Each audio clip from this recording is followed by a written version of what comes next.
Audio Jungle. Assalamualaikum warahmatullahi wabarakatuh.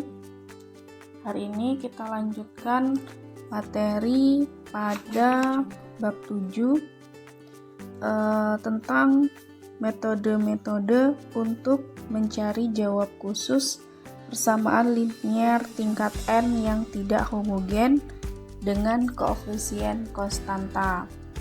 Nah, pada pertemuan ini kita lanjutkan, kita bahas dua metode selanjutnya, yaitu metode suku demi suku dan metode koefisien tak tentu.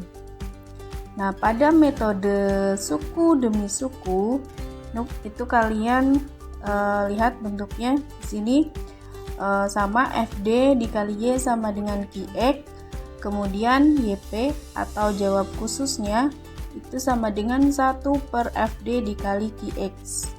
Kemudian YP sama dengan FD ini dijabarkan jadi 1 per D min M1 dikali 1 per D min M2 sampai 1 per D min MN dikali QX. Sama aja ya penjabarannya. Sama seperti metode faktorisasi ya, ini penjabarannya yang kemarin baru kita bahas. Nah, kemudian sampai selanjutnya bedanya di sini nih.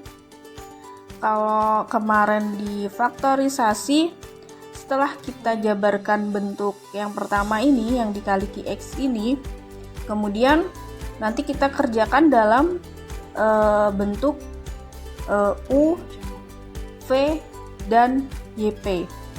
Atau bisa aja kalau faktornya cuma 2, 1 per D min 1 dikali 1 per D min 2, kalian bisa langsung kerjakan pakai bentuk U, kemudian langsung YP. Atau kalau bentuknya 3 itu kalian kerjakan pakai pemisalan U, V, dan YP. Nah, kalau dalam metode suku demi suku ini, setelah dijabarkan seperti ini, kalian misalkan ini N1 ya, pemisalannya N1 per D min M1 dikali N2 per D min M2 sampai nanti pemisalannya NN atau N ke N dibagi D min MN dikali QX. Nah, di sini bedanya dari metode faktorisasi. Kalau metode suku demi suku dimisalkan, tapi kalau metode faktorisasi bentuk jawabannya dibikin bentuk U, V, dan YP atau U dan YP aja. Nah, kita lanjut. Kemudian setelah itu ini kemudian ditambah. Jadi N1 dikali 1 per ini tadi, kemudian dikali QX, ini QX, kemudian ditambah sampai dijabarkan seperti ini. Inilah bentuk umum dari metode suku demi suku. Kemudian jawab umumnya masih sama bentuknya. Jawab umumnya Y sama dengan YC plus YP. YC-nya ini didapat dari mana? YC-nya ini didapat dari bab 6 ya, tentang akar-akar persamaan. Kemudian YP-nya didapat dari ini, dari sini, dari metode yang kita pelajari hari ini, atau yang satunya sudah kita pelajari kemarin, yaitu metode faktorisasi. Kemudian kita langsung ke contoh soalnya. Yang nomor 1, tentukan jawab umum dari persamaan diferensial Y pangkat 2 min 3Y pangkat 1 plus 2Y sama dengan E pangkat 2X. Karena tadi jawab umumnya itu YC plus YP, ya kita cari YC-nya dulu. YC-nya ini berhubungan dengan bab 5. Bab 5 atau bab 6? Bab 5 ya. Oh, bab 6.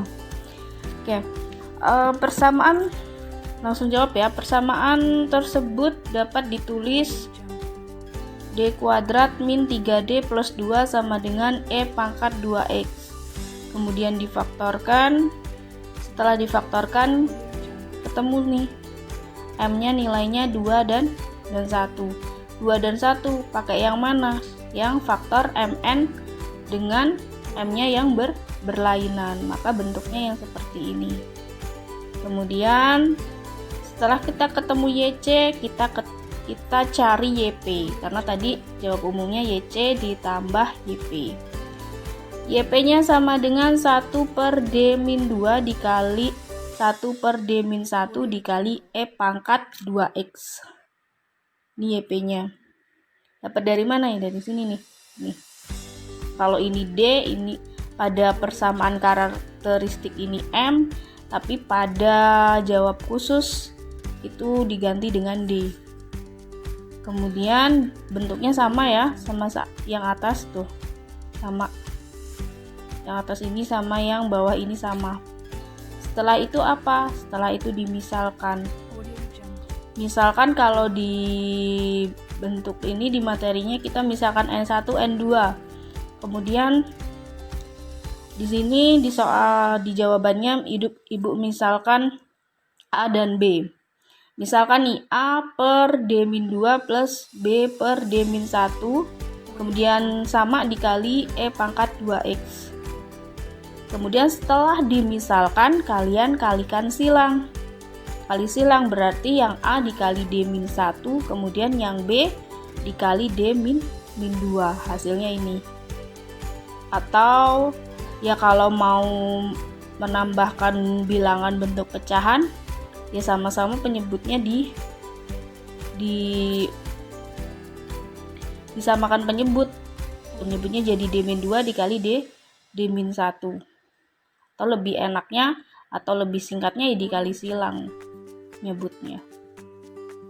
Setelah dikali silang didapatlah hasil A plus B dikali D min A min 2B dibagi D min 2 dikali D min 1, kemudian dikalikan dengan E pangkat 2X.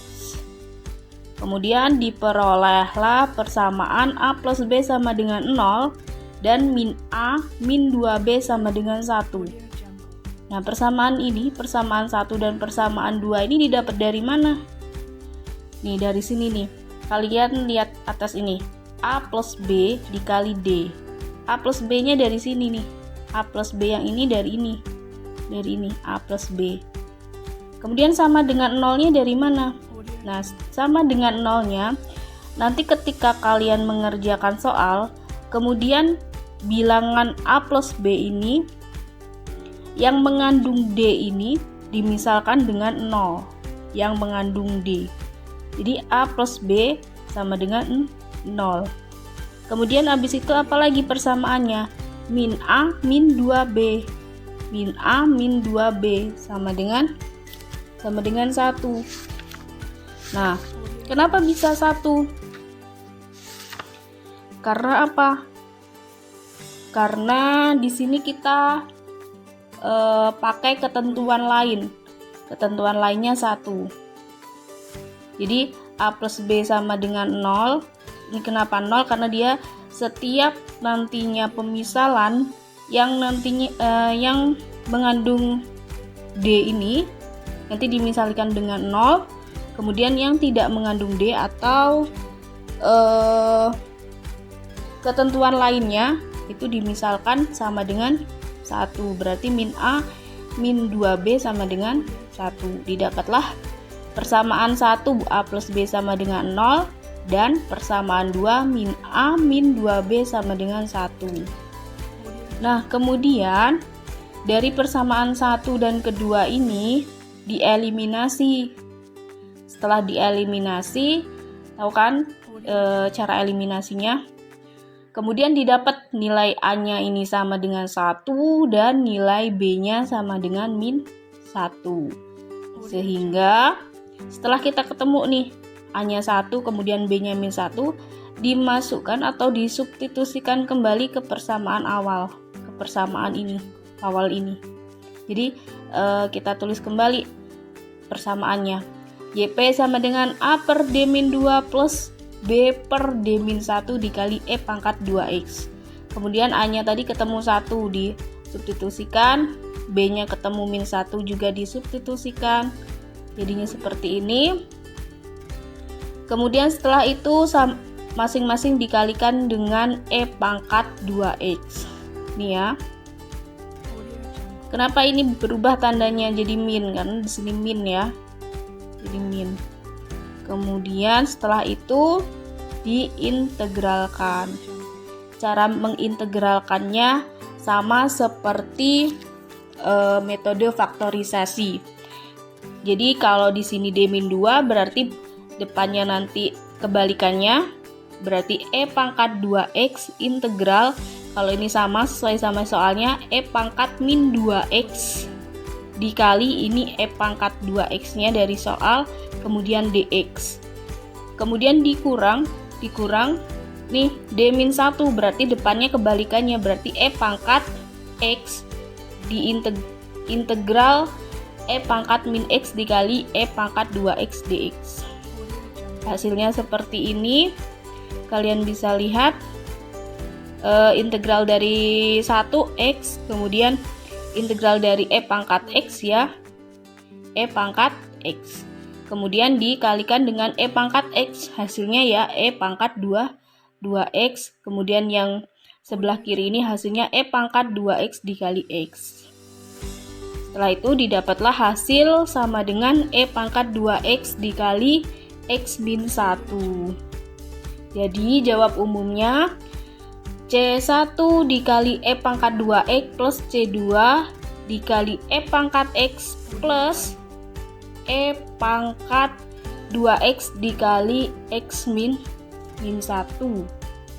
Itulah jawaban dari contoh soal metode suku demi suku. Jadi caranya yang pertama cari dulu jawab ininya ya, jawab komplementernya yaitu YC. Kemudian setelah itu cari jawab khususnya dengan cara apa? Dimisalkan A dan B. Kemudian setelah itu dicari nilai A dan B-nya. Ini dicari nilai A dan B-nya, kemudian diintegralkan, didapatlah jawab fungsi khususnya atau YP-nya. Kemudian setelah itu jawab umum itu adalah jawab komplementer ditambah jawab khusus. Nih. Ini kenapa C topi? Ya C bar kok C topi. C bar ya. Oke, ini kan bisa dikeluarin kan? C pangkat sama-sama punya E pangkat 2X. Kemudian bisa dikeluarkan. Jadi C1 min 1C. C1 itu maksudnya apa ya? C1 itu konstanta loh. Jadi konstanta ditambah dengan konstanta ya kita bisa misalkan dengan C bar. Begitu. Bisa ditulis dengan C bar. Kemudian kita lanjutkan untuk metode koefisien tak tentu. Nah, pada metode koefisien tak tentu ini kalian bisa pahami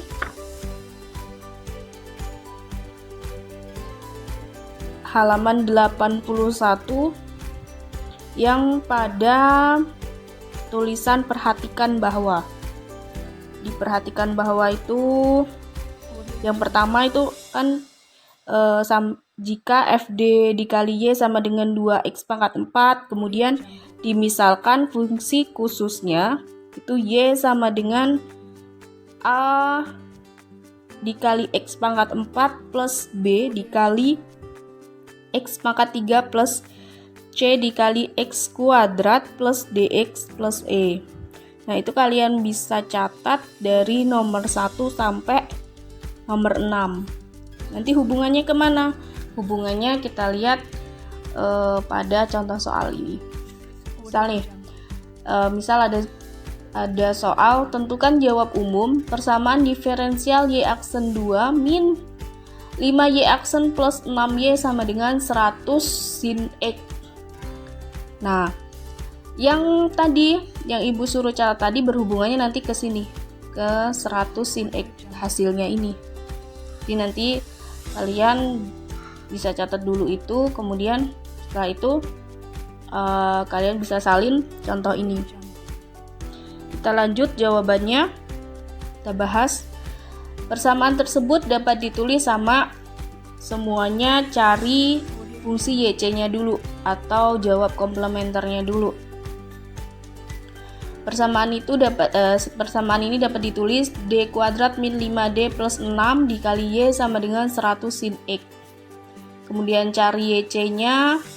YC-nya adalah M min 2 dikali M min 3. Didapat M-nya 2 dan 3. Ini M-nya berlainan, berarti bentuknya seperti ini. YC sama dengan C1 dikali E pangkat 2X plus C2 dikali E pangkat 3X. Kemudian kita cari jawab khususnya. Nah nih, Ibu bilang tadi 100 sin 4X. Di situ kalau dia bentuknya seperti itu, ini kan bentuknya 100 dikali sin 4X. Berarti kalian bisa gunakan nomor 4 atau catatan nomor 4, yaitu FD dikali Y sama dengan sin AX. Maka jawab fungsi khususnya dimisalkan dengan Y sama dengan A sin AX plus B cos AX. Jadi yang Ibu sarankan untuk ditulis tadi, nanti perlunya di sini, dijawab khususnya.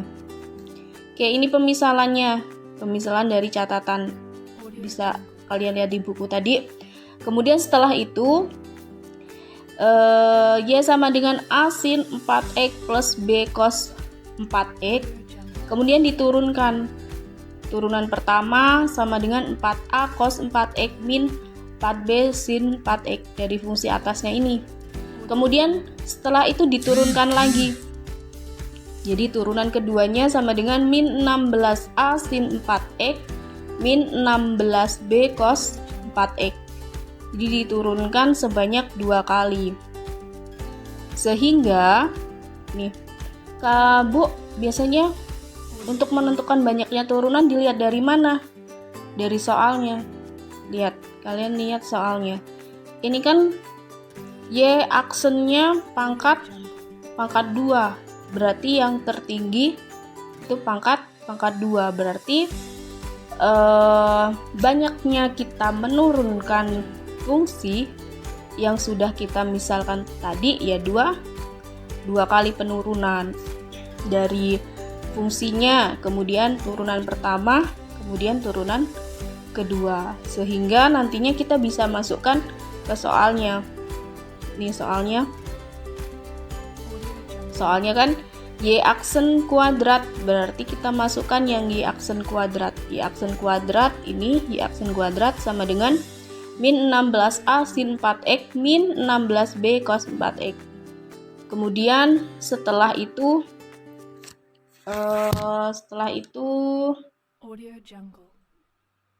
min 5Y aksen. Min 5Y aksen berarti min 5Y aksen. Dari Y aksen ini dikali 5. Berarti min 5Y aksen sama dengan 4 kali 5 min 20. Kemudian setelah itu cos 4X min 4B dikali min 5, 20 2 plus 20B sin 4X. Setelah itu apa? Plus 6Y.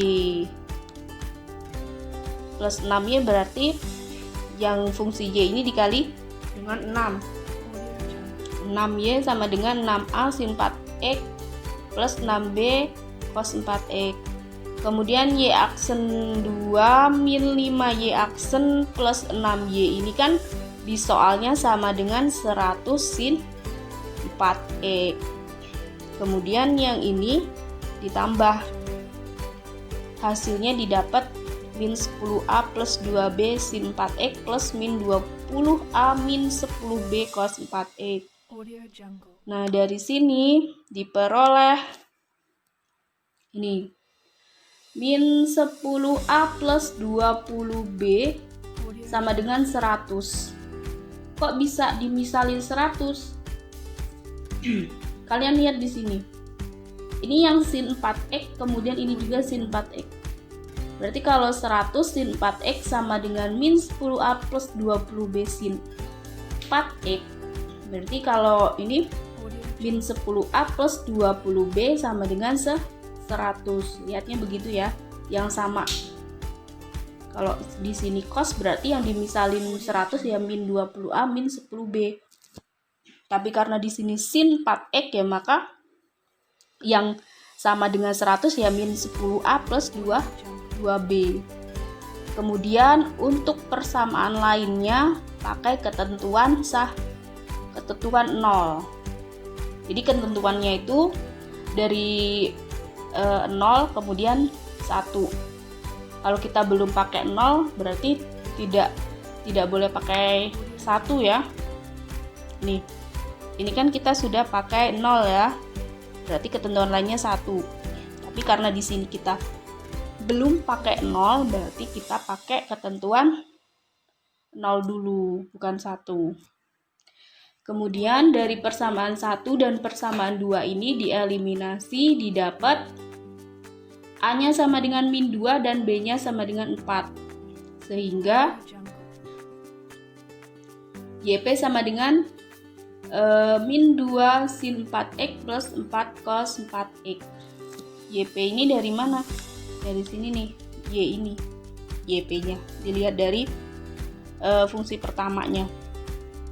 Nah, didapat jawab umumnya adalah tadi fungsi komplementernya C1E pangkat 2x plus C2E pangkat 3x, kemudian fungsi khususnya min 2 sin 4x plus 4 cos 4x. Jadi pada metode koefisien tak tentu ini kalian yang dimisalin adalah hasilnya ini. Nah, pemisalan dari hasilnya ini lihat berdasarkan catatan, perhatikan bahwa pada halaman 81 gitu ya. Oke, materi pertemuan ke-12 ini sampai di sini. Akhiri, wassalamualaikum warahmatullahi wabarakatuh.